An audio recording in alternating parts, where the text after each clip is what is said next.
and welcome to the task video on force. Use this video as extra practice or as assessment for the force section. Pause the video after each question so that there is time to write down the answer. First, a number of true or false questions. A man pushes a box across a horizontal table. Say whether each statement is true or false and correct it if it is false. True or false?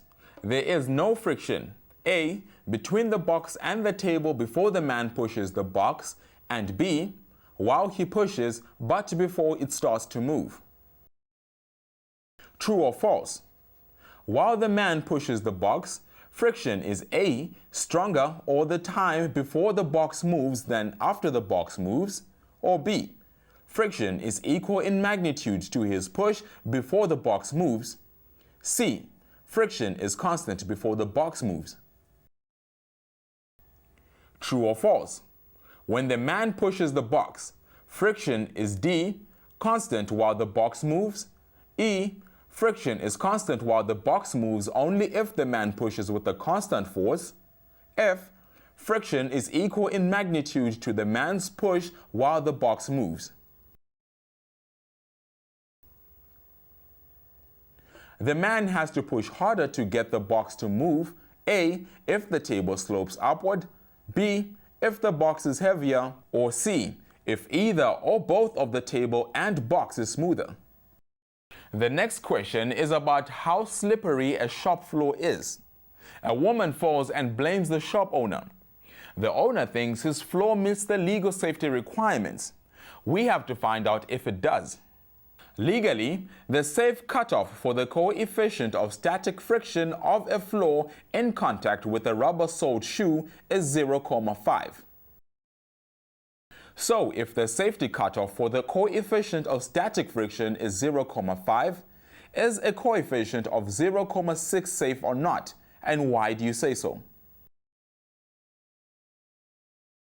We are given a tile from the shop floor and a comparison tile which is known to have exactly the minimum legal requirement for static friction. We are also given a protractor and a shoe with a rubber sole. Explain how to use this apparatus to find out if the shop's tiles are legally safe. How will your measurements tell you whether or not the shop tile is legally safe? This is a guide to help answer the question about how to interpret the data. If, and then we say what we would measure, then I know the shop tile is legally safe. Otherwise, I know it is not safe. However, even if we do find that the tile is legally safe, that does not disprove the woman's claim that she slipped. Certain conditions would encourage slipping even on a legally safe tile. We need to complete this table. One row has been answered as an example. If there is a slippery substance on the shop tile, this would decrease the coefficient of static friction and increase the likelihood that she could slip. Complete the table for another 3 kinds of conditions. The next question is about a car on a horizontal surface and then on an inclined plane. We have to answer questions about weight, normal force, and friction. A car has a mass of 1,392 kilograms. Each wheel experiences 700 newtons of friction and 3,480 newtons of normal force. The car moves to the left at constant velocity.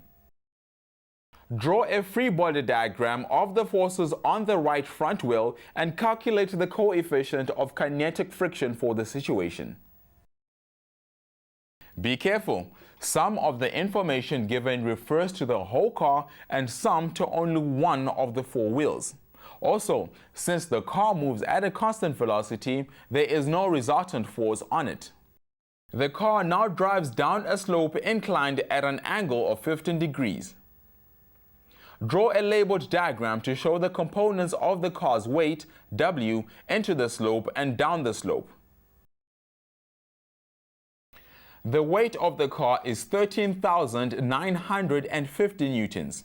Calculate the magnitude of the normal force on the car while it is on the 15-degree slope. Does friction force act up or down the slope in this situation?